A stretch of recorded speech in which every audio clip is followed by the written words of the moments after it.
Hello students, आप सभी का स्वागत है एसआरजी ट्यूशन की इस नई क्लास में।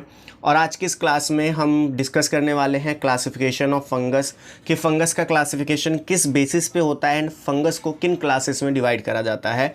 एंड इसके साथ साथ हम दो क्लासेस फाइकोमाइसिटीज़ एंड एस्कोमाइसिटीज़ को भी इस लेक्चर में कंटिन्यू या डिस्कस करेंगे। लेक्चर को स्टार्ट करने से पहले मैं आप लोगों को बताना चाहूँगा कि आपके लिए हमने एक टेलीग्राम ग्रुप बनाया है जिसको आप ज्वाइन कर लीजिए। वहाँ पे आपको सारी अपडेट्स जो हैं और जितने भी क्वेश्चन प्रैक्टिस के लिए दिए जाएंगे वो सब आपको वहाँ पे अवेलेबल होंगे। एंड इस चैप्टर के जो हैंड रिटन नोट्स हैं वो भी आपको वहाँ पे अवेलेबल होंगे चैप्टर कंप्लीट होने के बाद। इसी तरीके से हमारा व्हाट्सएप ग्रुप भी है जहाँ पे आप अपने डाउट्स जो है वो पूछ सकते हैं उस ग्रुप को ज्वाइन करके। तो चलिए इस क्लास को हम स्टार्ट करते हैं।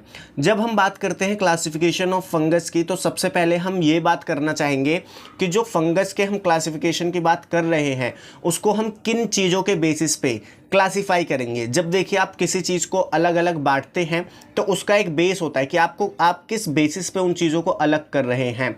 उसी तरीके से जो फंगस होता है उनको हम तीन बेसिस पे, जिसमें सबसे पहला हमारा होता है structure of mycelium, second base हमारा होता है structure of fruiting body and third हमारा बेस होता है mode of formation of spore. इन तीनों बातों के बेसिस पे हम जो फंगस होता है उसको क्लासिफाई करते हैं चार क्लासेस में। ठीक है, तो अब हम क्या करते हैं, फंगस का थोड़ा क्लासिफिकेशन देखते हैं।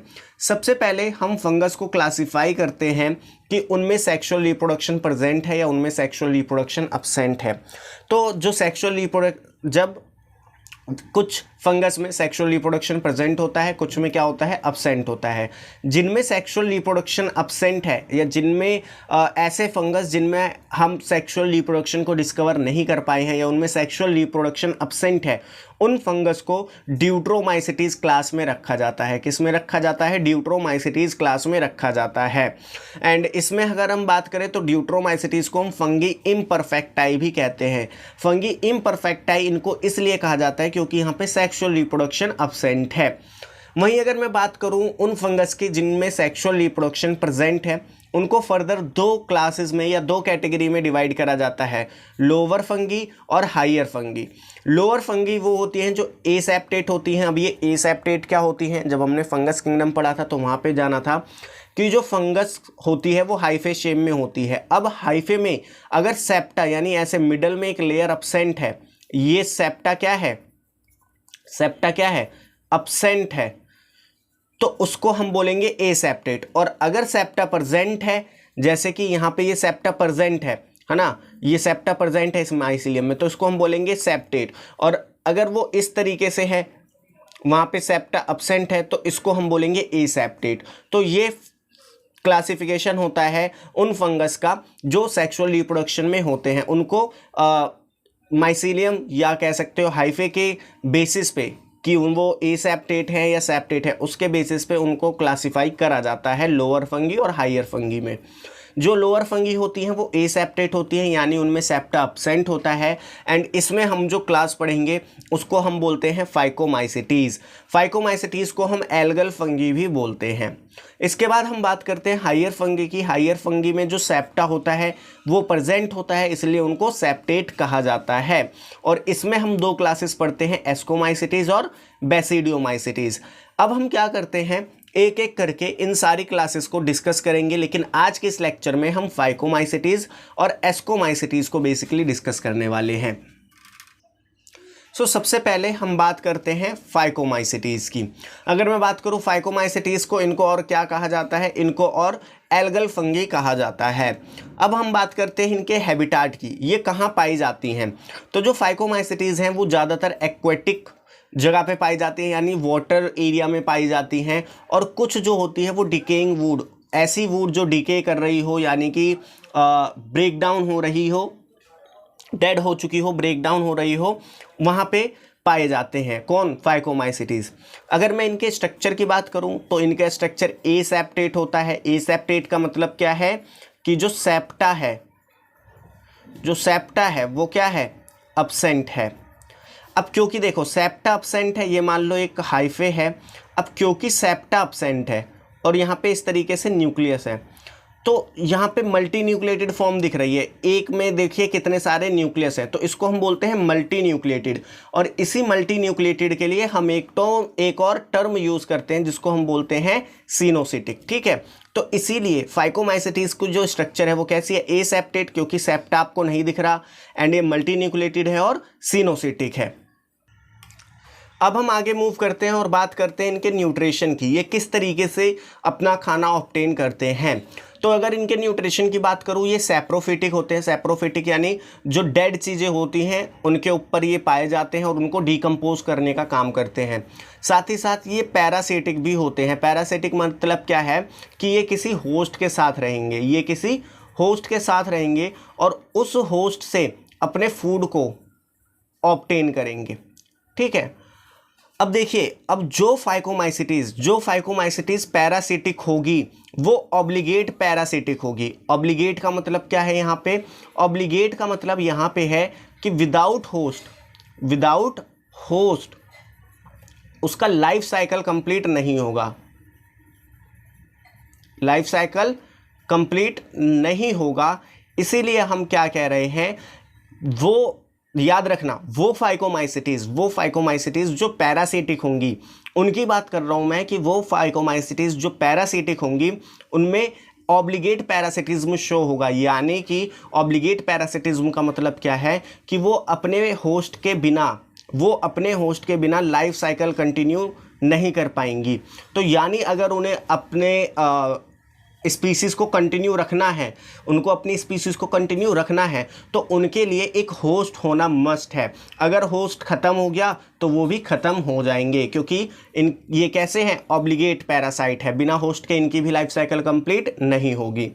इसके बाद ये सिम्बायोटिक भी होते हैं। सिम्बायोटिक मतलब किसी प्लांट या फिर किसी एल्गी के साथ ही एसोसिएशन बनाएंगे और उनसे अपना खाना लेंगे, बदले में उनके लिए ये कुछ काम करेंगे।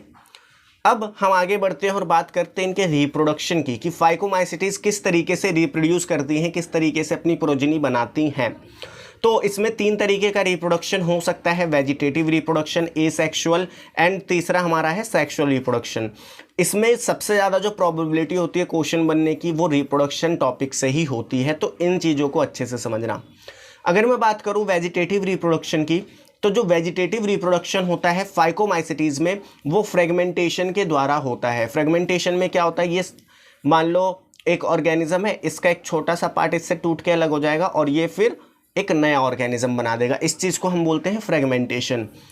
इनका जो एसेक्सुअल रिप्रोडक्शन होता है वो स्पोर्स के द्वारा होता है। वो किसके द्वारा होता है, स्पोर्स के द्वारा होता है। एंड ये जो स्पोर्स होते हैं ये 2 तरीके के हो सकते हैं, ए प्लानो स्पोर्स जो कि नॉन मोटाइल होंगे, एंड जू स्पोर्स जो कि मोटाइल होंगे। अब हम अगर इनके बात करें सेक्सुअल रिप्रोडक्शन की, किसकी बात करें, इनके सेक्सुअल रिप्रोडक्शन की, तो इनका सेक्सुअल रिप्रोडक्शन आइसोगैमस भी हो सकता है। आइसोगैमस में क्या होता है कि 2 सेम तरीके के गैमेट आपस में फ्यूज करते हैं। 2 सेम तरीके के, मतलब अगर इसके पास फ्लैजिला है तो इसके पास भी फ्लैजिला होगा और दोनों का साइज क्या होगा, सेम होगा, यानी मॉर्फोलॉजिकली सिमिलर होंगे दोनों गैमेट। और ऐसे गैमेट का जो फ्यूजन होता है उसको आइसोगैमस कहते हैं। ये अनआइसोगैमस भी रिप्रोडक्शन कर सकते हैं। अनआइसोगैमस में क्या होगा कि अगर एक के पास मान लो फ्लैजिला है तो दूसरे के पास फ्लैजिला नहीं है, इस तरीके से, यानी मॉर्फोलॉजिकली एक दूसरे से अलग होंगे। इस तरीके के अगर गैमेट फ्यूजन होते हैं तो उसको हम अनआइसोगैमस बोलते हैं। एंड ऊगैमस में क्या होगा, ऊगैमस में एक जो हमारा गैमेट होगा वो लार्ज साइज का होगा और नॉन मोटाइल होगा, लार्ज साइज का होगा और नॉन मोटाइल होगा। वहीं दूसरा जो गैमेट होगा हमारा वो स्मॉल साइज का होगा और मोटाइल होगा। अगर ऐसे गैमेट्स के बीच में फ्यूजन होता है तो उसको हम बोलते हैं ऊगैमस टाइप। ठीक है, अगर मैं आपको ऊगैमस का एग्जाम्पल दूं तो ऊगैमस देखा जाता है एल्ब्यूगो में। एल्ब्यूगो एक जीनस है जो कि फाइकोमाइसिटीज में पाया जाता है। अब देखिए कुछ एग्जाम्पल जो आपको मस्ट याद होने चाहिए, आपके लिए मस्ट हैं, उसमें है एल्ब्यूगो, राइजोपस, म्यूकर। एंड इसके साथ साथ एक एडिशनल एग्जाम्पल जो आपको याद करना है, क्योंकि वहाँ से क्वेश्चन पूछ लेता है कई बार, फाइटोप्थेरा। फाइटोप्थेरा भी फाइकोमाइसिटीज़ में ही प्लेस करा जाता है और ये एक डिजीज़ कॉज करता है प्लांट्स में, यानी कि ये पैरासिटिक है। तो उस डिजीज़ का नाम है लेट ब्लाइंड ऑफ पोटैटो। तो ये आपको याद रखना है कि जो फाइटोप्थेरा होता है वो late blight of potato cause करता है। इसके बाद अब हम आगे बढ़ते हैं और बात करते हैं कि इनमें एसेक्सुअल रिप्रोडक्शन और सेक्सुअल रिप्रोडक्शन होता कैसे है। तो सबसे पहले हम किसकी बात करते हैं कि इनमें एसेक्सुअल रिप्रोडक्शन किस तरीके से होगा। तो एसेक्सुअल रिप्रोडक्शन समझने के लिए जैसे मान लीजिए ये माइसीलियम है, ठीक है, अभी मैं स्पोर से कंटिन्यू नहीं कर रहा, ये माइसीलियम है, ये कोई फंगस है उसका माइसीलियम है ना।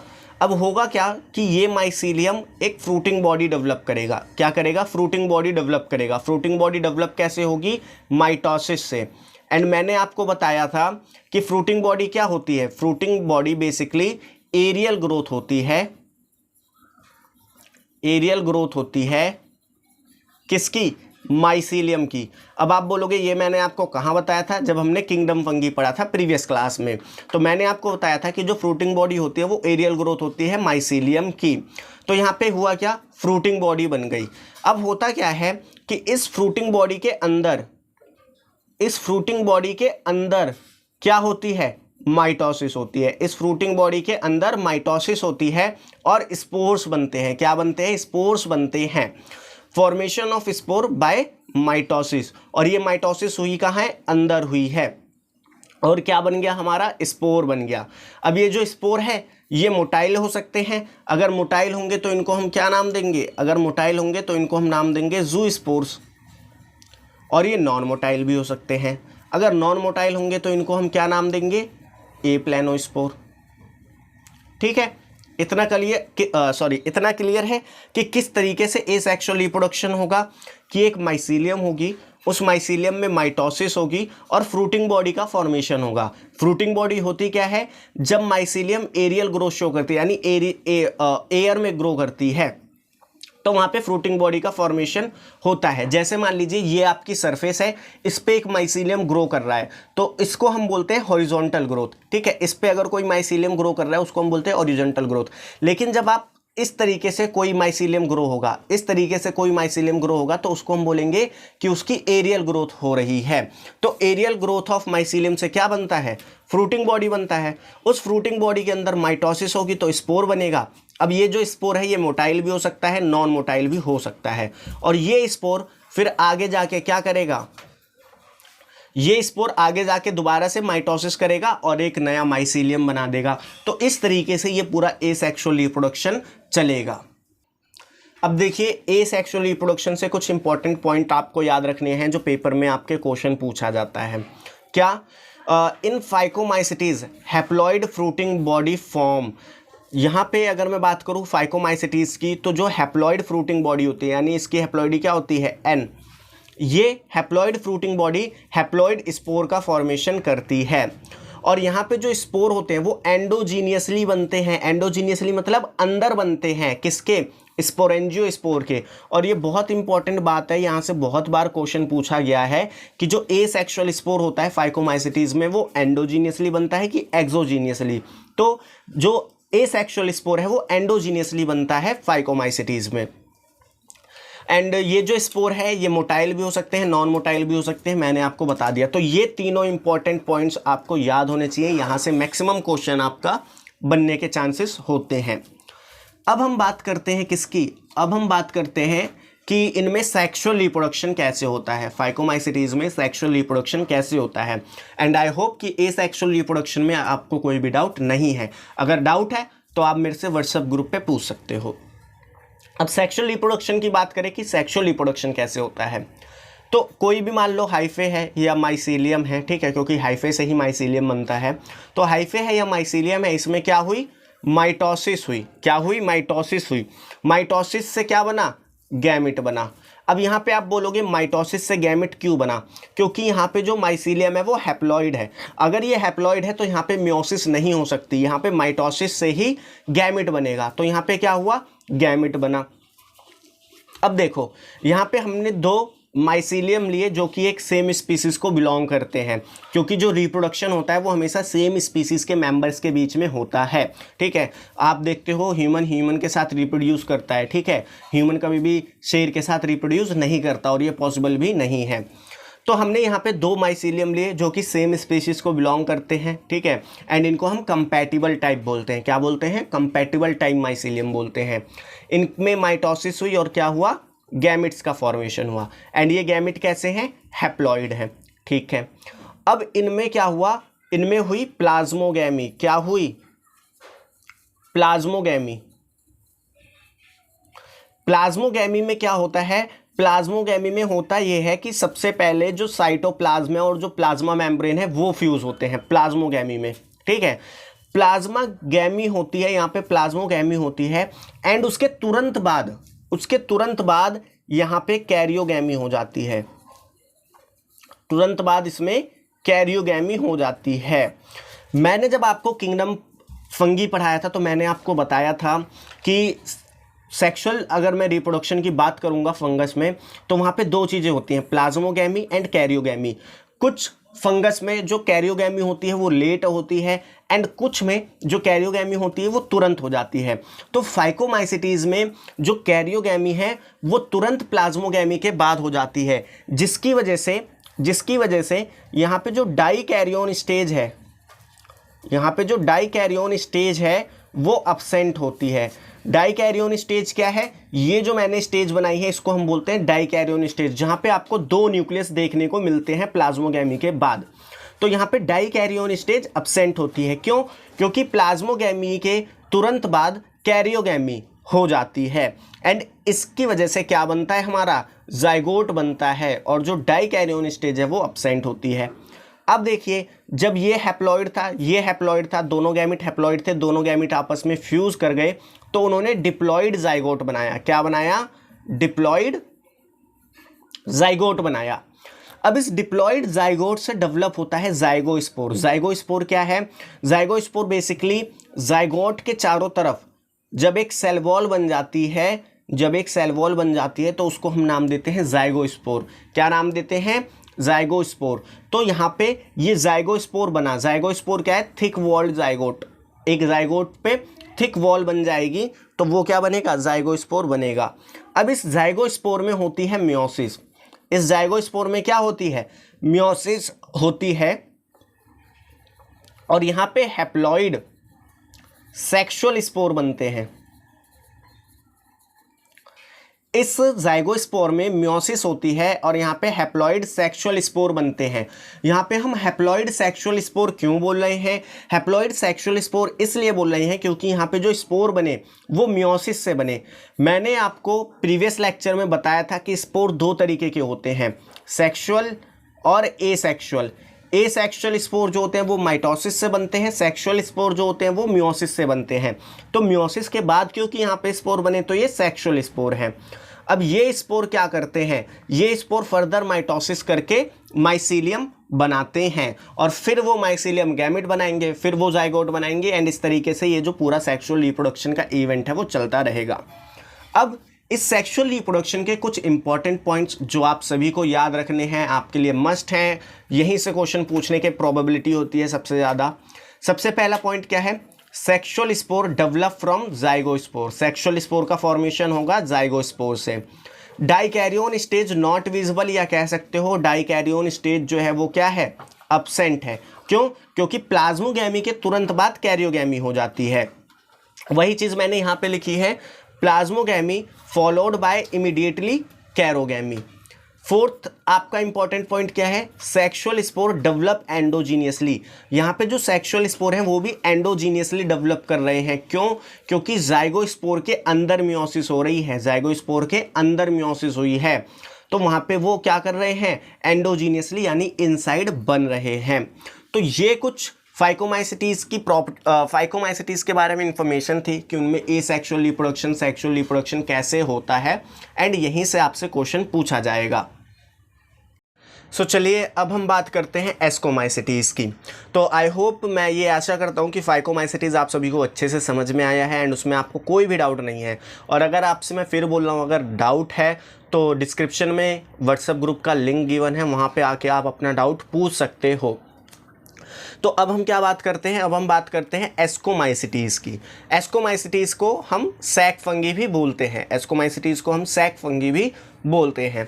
अगर मैं बात करूं इनके हैबिटाट की कि ये कहाँ पाए जाते हैं, तो ये डंग में, जो डंग होता है एनिमल्स का, उसमें पाए जाते हैं, इसलिए इनको कॉर्पोरोफिलस भी कहा जाता है। मतलब ये डंग में ग्रो करते हैं। पाए जाने से मतलब क्या है कि डंग में ग्रो करेंगे, है ना, तो इसलिए इनको कॉर्पोरोफिलस भी कहा जाता है। साथ ही साथ अगर कोई डिकेइंग चीज़ है, कोई चीज़ डीकम्पोज हो रही है, तो उस पर ये एज अ सैप्रोफाइट भी प्रेजेंट हो सकते हैं। अगर मैं बात करूं इनके स्ट्रक्चर की, तो ये सेप्टेट होते हैं, यानी कि कुछ इस तरीके से इनकी स्ट्रक्चर होगी, है ना। यहाँ पे सेप्टा क्या होगा, प्रेजेंट होगा। इस तरीके से इनके हाइफे की स्ट्रक्चर होगी। एंड ये ब्रांच्ड भी होते हैं, यानी यहाँ से एक ऐसे ब्रांच भी निकल रही होगी इस तरीके से। एंड एक्सेप्ट, इनकी एक एक्सेप्शन है जो कि है यूनिसेलुलर ईस्ट, क्योंकि वो एक सिंगल सेल होती है, तो वहाँ पे सेप्टा और ब्रांच नहीं देखा जाएगा। ठीक है, बाकी सारे कैसे होते हैं, फिलामेंटस मल्टीसेलुलर होते हैं। अब हम अगर बात करें इनके न्यूट्रिशन की, किसकी बात करें, इनके न्यूट्रिशन की, कि इनका खाना पानी कैसा होता है, तो वही सैप्रोफिटिक है, पैरासिटिक है एंड सिम्बायोटिक है। यहाँ पे अगर वो पैरासिटिक है तो ज़रूरी नहीं है कि वो ऑब्लिगेट पैरासिट्स हों। एग्जाम्पल की बात अगर मैं करूं, तो इसके एग्जाम्पल जो आपको सबसे ज़्यादा याद रखने हैं वो हैं penicillium, aspergillus, claviceps, neurospora, morels, truffles, yeast, gibberella. ये सारे एग्जाम्पल आपको याद होने चाहिए। क्यों मैं ऐसा बोल रहा हूँ, मैं देखो अगर आपको बताऊँ कि यहाँ से क्वेश्चन कैसे पूछेगा, तो वो आपसे कोई प्रॉपर्टी पूछेगा कि ये प्रॉपर्टी किस में प्रेजेंट है, और आपको ऑप्शन में एग्जाम्पल दे देगा, ABCD करके एग्जाम्पल दे देगा। ठीक है, तो इस तरीके से वो क्वेश्चन पूछेगा। अगर मैं बात करूं इनके रिप्रोडक्शन की, किसकी बात करूं, रिप्रोडक्शन की, तो वही सबसे पहले वेजिटेटिव रिप्रोडक्शन ये कर सकते हैं। अब वेजिटेटिव रिप्रोडक्शन होगा कैसे, vegetative reproduction fission and budding के थ्रू होगा, फिजन एंड बडिंग के थ्रू होगा। फिजन एंड बडिंग देखा किस में जाएगा, ये देखा जाएगा यूनिसेलुलर ईस्ट में। वहीं अगर मैं बात करूं फ्रेगमेंटेशन, तो फ्रेगमेंटेशन फिलामेंटस में होता है। जो फ्रेगमेंटेशन होता है वो अब्सेंट होता है यूनिसेलुलर ईस्ट में। अब्सेंट होता है किस में, यूनिसेलुलर ईस्ट में। ये चीज़ याद रखना कि फ्रेगमेंटेशन ईस्ट में अब्सेंट होता है, बाकी फिजन और बडिंग हर मेंबर में देखी जा सकती है। वहीं अगर मैं बात करूं इनमें एसेक्सुअल रिप्रोडक्शन किस तरीके से होगा, तो एसेक्सुअल रिप्रोडक्शन इनमें जो है वो नॉन मोटाइल स्पोर के द्वारा होगा, जिसको हम बोलते हैं कोनिडिया। अब ये चीज़ याद रखना कि जो एस्कोमाइसिटीज में एसेक्सुअल रिप्रोडक्शन है वो किसके थ्रू होगा, कोनिडिया के थ्रू होगा। ठीक है, अब ये होगा कैसे, इसको समझ लेते हैं। यहाँ पे मान लीजिए एक हैप्लॉइड माइसीलियम है, एक हैप्लॉइड माइसीलियम है। इस पे सबसे पहले क्या हुआ, फ्रूटिंग बॉडी डेवलप हुई। क्या हुई, ये फ्रूटिंग बॉडी डेवलप हुई। इस फ्रूटिंग बॉडी को हम नाम देते हैं कोनिडियोफोर। क्या नाम देते हैं, conidiophore. Formation of fruiting body, and इस फ्रूटिंग बॉडी का नाम क्या है, कोनिडियोफोर। अब इस कोनिडियोफोर पे माइटोसिस होती है, इस कोनिडियोफोर पे माइटोसिस होती है, और ये स्पोर्स का फॉर्मेशन होता है, और ये स्पोर्स का फॉर्मेशन होता है। इन स्पोर को हम बोलते हैं कोनिडिया। क्या बोलते हैं, कोनिडिया बोलते हैं। इन स्पोर को हम क्या बोलते हैं, कोनिडिया बोलते हैं। अब ये जो कोनिडिया है, ये जो कोनिडिया है, ये फर्दर माइटोसिस करेंगे और क्या करेंगे, माइसीलियम का फॉर्मेशन करेंगे। तो ये इस तरीके से एसेक्सुअल रिप्रोडक्शन करते हैं एस्कोमाइसिटीज। एक बार दोबारा आपको मैं रिपीट कर देता हूँ कि कैसे एसेक्सुअल रिप्रोडक्शन होगा। सबसे पहले माइसीलियम है, माइसीलियम में माइटोसिस होगी, यहाँ पे लिख देते हैं क्या होगी, माइटोसिस होगी, और फ्रूटिंग बॉडी डेवलप होगी। क्या डेवलप होगी, फ्रूटिंग बॉडी डेवलप होगी। फ्रूटिंग बॉडी को हमने नाम क्या दिया, कोनिडियोफोर। क्या नाम दिया, कोनिडियोफोर। एंड इस कोनिडियोफोर में फर्दर माइटोसिस होगी और स्पोर बनेंगे। इस स्पोर को हम क्या नाम देंगे, कोनिडिया। क्या नाम देंगे, कोनिडिया। एंड ये फिर जो स्पोर है कोनिडिया, ये माइटोसिस करके माइसीलियम बनाएगा, और इस तरीके से इनका जो एसेक्सुअल रिप्रोडक्शन है वो होगा। सो अब हम इनके एसेक्सुअल रिप्रोडक्शन की कुछ इंपॉर्टेंट पॉइंट्स की बात कर लेते हैं। सबसे पहला पॉइंट, कोनिडिया जो है एक्सोजीनियसली बनता है, और इसको आप मार्क कर लीजिएगा ये, क्योंकि बहुत बार पूछा गया है। अभी 2022 के नीट एग्जामिनेशन में भी ये पूछा गया था कि जो कोनिडिया है उसको कौन बनाता है, तो वहाँ पे आपको एग्जाम्पल दे रखे थे, तो इसका करेक्ट एग्जाम्पल उसमें जो था वो था पेनिसिलियम। अब ये क्वेश्चन आप तभी कर पाते जब आपको करेक्टरिस्टिक्स और एग्जाम्पल दोनों याद होते, ठीक है। तो इसीलिए बोल रहा हूँ कि जो एग्जाम्पल है वो आपके टिप पे होने चाहिए, है ना। और ये बनते कैसे हैं, कोनिडिया बनते कैसे, एक्सोजीनियसली, किसी के अंदर नहीं बनते। जैसे हमने बात करी थी फाइकोमाइसिटीज़ में, फाइकोमाइसिटीज़ में क्या हो रहा था कि जो स्पोर हो रहे थे वो स्पोरेंजियोस्पोर के अंदर बन रहे थे, लेकिन जो कोनिडिया है वो एक्सोजीनियसली बनता है, वो कोनिडियोफोर के बाहर बनते हैं। Conidia is a non motile, conidia भी कैसा स्पोर है, नॉन मोटाइल है, और ये एक एसेक्सुअल स्पोर है। क्यों, क्योंकि ये माइटोसिस से बना है। किससे बना है, माइटोसिस से बना है। तो आई होप एसेक्सुअल रिप्रोडक्शन आपको समझ में आया, एंड इसके इंपॉर्टेंट पॉइंट्स भी आपको समझ में आ गए, और इंपॉर्टेंट पॉइंट्स याद रखना ये मस्ट है आपके लिए। अब हम बात करते हैं कि जो एस्कोमाइसिटीज़ हैं उनमें सेक्सुअल रिप्रोडक्शन किस तरीके से होता है। सेम प्रोसीजर करेंगे। हमने 2 माइसीलियम लिए जो कि कंपैटिबल टाइप थे, यानी एक दूसरे की तरह थे। इनमें सबसे पहले क्या हुई, माइटोसिस हुई और गैमिट बने। अब देखिए यहाँ पे समझना, जब हमने बात करी थी फाइकोमाइसिटीज़ की, किसकी बात करी थी, फाइकोमाइसिटीज़ की, तो फाइकोमाइसिटीज़ में क्या था, प्लाज्मोगैमी के तुरंत बाद, प्लाज्मोगैमी के तुरंत बाद क्या हो गई थी, कैरियोगैमी हो गई थी। बट एस्कोमाइसिटीज़ में ऐसा नहीं होता। यहाँ पे सबसे पहले प्लाज्मोगैमी होगी, सबसे पहले प्लाज्मोगैमी होगी, जिसकी वजह से हमारी एक डाइकैरियोन स्टेज बनती है, जिसकी वजह से हमारी एक डाइकैरियोन स्टेज बनती है। तो प्लाज्मोगैमी हुई और हमें रिजल्ट में क्या मिला, डाइकैरियोन मिला। इसके बाद इस डाइकैरियोन में कैरियोगैमी होती है, इस डाइकैरियोन में कैरियोगैमी, कैरियो का मतलब होता है न्यूक्लियाई। अगर आपको ये कहीं भी दिखे तो इसका मतलब होता है न्यूक्लियाई, कैरियो का, ठीक है। तो कैरियोगैमी यानी न्यूक्लियाई का फ्यूजन। तो कैरियोगैमी जब होती है तो वहां से हमारा एक डिप्लॉइड जाइगोट बनता है। कैसा जाइगोट बनता है, डिप्लॉइड जाइगोट बनता है। अब इस डिप्लॉइड जाइगोट में होती है माइटोसिस। क्या होती है, माइटोसिस होती है, और माइटोसिस होने की वजह से ये एक फ्रूटिंग बॉडी बनती है। माइटोसिस होती है जाइगोट में, और जाइगोट में माइटोसिस होने के बाद फ्रूटिंग बॉडी बनती है। इस फ्रूटिंग बॉडी को हम नाम देते हैं एस्कोकार्प। क्या नाम देते हैं, एस्कोकार्प। और ये सेक्सुअल फ्रूटिंग बॉडी है, ये याद रखना। क्या बनती है, एस्कोकार्प बनती है, जो कि एक सेक्सुअल फ्रूटिंग बॉडी है। अब इस सेक्सुअल फ्रूटिंग बॉडी में कुछ पैकेट्स टाइप स्ट्रक्चर होती है, जिनको हम बोलते हैं क्या, एस्कस। क्या नाम देते हैं, एस्कस। इन एस्कस के अंदर, इस एस्कस के अंदर मियोसिस होगी, इस एस्कस के अंदर मियोसिस होगी, और क्या बनेंगे, एस्कोस्पोर बनेंगे। क्या बनेंगे, स्पोर्स बनेंगे, और इन स्पोर्स को हम नाम देते हैं एस्कोस्पोर। और ये एस्कोस्पोर माइटोसिस करते हैं और माइसीलियम बनाते हैं। यहाँ पे अगर मैं बात करूँ एस्कोस्पोर्स की, तो ये भी कैसे हैं, हैप्लॉइड हैं। ये भी कैसे हैं, हैप्लॉइड हैं। तो आई होप सेक्सुअल रिप्रोडक्शन का साइकिल आपको समझ में आया हो। एक बार मैं आपको दोबारा से बता देता हूँ कि 2 माइसीलियम हमने लिए, इनमें हुई माइटोसिस, इनके बने गैमिट्स। अब ये जो गैमिट्स थे, इनमें हुई सबसे पहले प्लाज्मोगैमी। प्लाज्मोगैमी यानी इनका जो प्लाज्मा मेम्ब्रेन था और जो साइटोप्लाज्म था, सिर्फ वो फ्यूज़ हुआ, और उसकी वजह से हमें एक डाइकैरियोन स्टेज मिली। क्या मिली, डाइकैरियोन स्टेज मिली, जिसकी हैप्लॉइडी होती है N+N। इसको हम ना तो हैप्लॉइड बोलते हैं ना डिप्लॉइड बोलते हैं, ये क्या होते हैं, N+N होते हैं। और रिजल्ट क्या आया हमारा प्लाज्मोगैमी के बाद, डाइकैरियोन।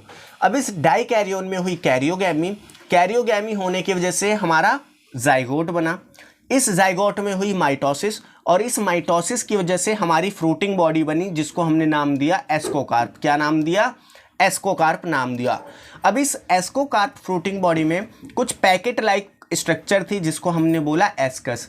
अब इस एस्कस के अंदर क्या हुई, मियोसिस हुई, और हमारे हैप्लॉइड स्पोर्स बने। क्या बने, हैप्लॉइड स्पोर्स बने, और इन हैप्लॉइड स्पोर को हमने नाम दिया एस्कोस्पोर। क्या नाम दिया, एस्कोस्पोर। और इन एस्कोस्पोर ने वापस माइटोसिस करके क्या बना दिए, माइसीलियम बना दिए। तो इस तरीके से इनमें सेक्सुअल रिप्रोडक्शन हुआ।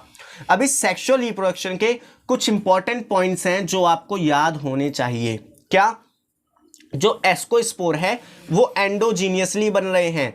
देखो यहाँ पे जो एस्कोस्पोर है वो एस्कस के अंदर बन रहे हैं, तो एस्कोस्पोर एंडोजीनियसली डेवलप कर रहे हैं। वहीं पे एस्कोस्पोर क्या है? एक सेक्सुअल स्पोर है। एक्चुअल स्पोर क्या है? एस्कोस्पोर क्या है? एक सेक्सुअल स्पोर है। क्यों? क्योंकि ये बने हैं मियोसिस से। क्योंकि ये किससे बने हैं? जाइगोट में मियोसिस होने की वजह से बने हैं। और जो हमारी यहाँ पे फ्रूटिंग बॉडी बनी वो सेक्सुअल फ्रूटिंग बॉडी बनी जिसका नाम था एस्कोकार्प। क्या नाम था? एस्कोकार्प। अब यहाँ पे कुछ इंपॉर्टेंट यूज़ है इनके मेंबर्स के जो आपको अच्छे से याद होने चाहिए, और मैंने जो 11th में दे रखे हैं, जो 12th में दे रखे हैं, उनको एक जगह पे कलेक्ट कर लिया है ताकि आपको कोई भी परेशानी ना हो। तो सबसे पहले अगर हम बात करें ईस्ट की, तो ईस्ट में आप 2 स्पीसीज पढ़ोगे, सैक्रोमाइसिस सर्विसियाई जिसको हम यूज़ करते हैं ब्रेड मेकिंग में, ब्रेड बनाने के लिए, और साथ ही साथ अल्कोहल बनाने में। ठीक है, तो इसको ब्रीवर्स ईस्ट भी कहा जाता है, इसको ब्रीवर्स ईस्ट भी कहा जाता है। सेकंड आप इसकी एक स्पीसीज पढ़ोगे मोलस्कस परप्यूरियस 12th क्लास में। ये प्रोड्यूस करती है स्टैटिन। क्या प्रोड्यूस करती है? स्टैटिन प्रोड्यूस करती है। क्या प्रोड्यूस करती है? स्टैटिन। और ये जो स्टैटिन होता है ये ब्लड कोलेस्ट्रॉल लेवल को कम करता है। ये क्या करता है? ब्लड कोलेस्ट्रॉल लेवल को कम करता है, यानी कि डिक्रीज करता है। इसके बाद आपने पेनिसिलियम एग्जाम्पल याद करा होगा, तो पेनिसिलियम की 2 स्पीसीज, पेनिसिलियम नोटेटम। देखो ये जो एग्जाम्पल हमने लिखे थे ना, पेनिसिलियम एस्परजिलस, ये सब जीनस होते हैं। क्या होते हैं? जीनस होते हैं। अब जीनस की आपको स्पीसीज भी याद होनी चाहिए कि हम किस स्पीसीज को यूज़ कर रहे हैं। तो पेनिसिलिन नोटेटम, इससे हमारा पहला एंटीबायोटिक बनाया गया था। इससे हमारा पहला एंटीबायोटिक पेनिसिलिन बनाया गया था। ठीक है। सेकंड हम यूज़ करते हैं पेनिसिलियम रॉकीफोर्टी, जिसको चीज़ फॉर्मेशन में यूज़ करा जाता है। नेक्स्ट हमारा जीनस है एस्परजिलस। एस्परजिलस में आप याद करोगे एस्परजिलस नाइगर, जो कि सिट्रिक एसिड के प्रोडक्शन में मदद करता है, एंड सिट्रिक एसिड के प्रोडक्शन में मदद करता है। नेक्स्ट ये क्या करता है? एक केमिकल बनाता है जिसका नाम होता है एफ्लाटॉक्सिन। क्या नाम होता है? एफ्लाटॉक्सिन। ये एफ्लाटॉक्सिन जो होता है ये लीवर कैंसर कॉज करता है। ये क्या करता है? लीवर कैंसर कॉज करता है। इसके बाद आता है न्यूरोस्पोरा। न्यूरोस्पोरा कई बार क्वेश्चन पूछा गया है, इसको आप याद रखिएगा। न्यूरोस्पोरा को ड्रोसोफिला कहा जाता है प्लांट किंगडम का। क्यों? और यहाँ पे हम प्लांट किंगडम का क्यों बोल रहे हैं? क्योंकि जब हम प्लांट में स्टडी करते हैं तो न्यूरोस्पोरा के हम यूज़ करते हैं कई सारे जेनेटिक पर्पस में एंड बायोकेमिकल स्टडी में, इसीलिए न्यूरोस्पोरा को प्लांट किंगडम का ड्रोसोफिला कहा जाता है। वहीं अगर हम बात करें क्लेविसेप्स की, तो क्लेविसेप्स जो होता है वो प्रोड्यूस करता है एक ड्रग जिसका नाम होता है LSD। ये आपने अगर मूवी देखते हो तो मूवी में भी इसका कई बार नाम सुना होगा, है ना। तो LSD जो होती है इसका फुल फॉर्म होता है लाइसर्जिक डाइथाइल अमाइड, और ये बहुत महंगा ड्रग होता है। वहीं नेक्स्ट आपको मोराल्स एंड ट्रफल्स के बारे में पता होना चाहिए कि ये एडिबल होते हैं, इनको हम खा सकते हैं। आज की जो हमारी क्लास है वो यहीं पे ख़त्म होती है, और आज की क्लास में हमने एस्कोमाइसिटीज़, फाइकोमाइसिटीज़ एंड क्लासिफिकेशन की बात करी। अगर आपको कोई भी डाउट हो आज के क्लास में तो आप मेरे को व्हाट्सएप ग्रुप पे मैसेज कर सकते हो, और इस चैप्टर के जो नोट्स हैं वो आपको टेलीग्राम चैनल पे मिलेंगे जिसका लिंक आपको डिस्क्रिप्शन में गिवन है। तो मिलते हैं नेक्स्ट क्लास में जिसमें हम बेसिडियोमाइसिटीज़ और ड्यूट्रोमाइसिटीज़ की बात करेंगे।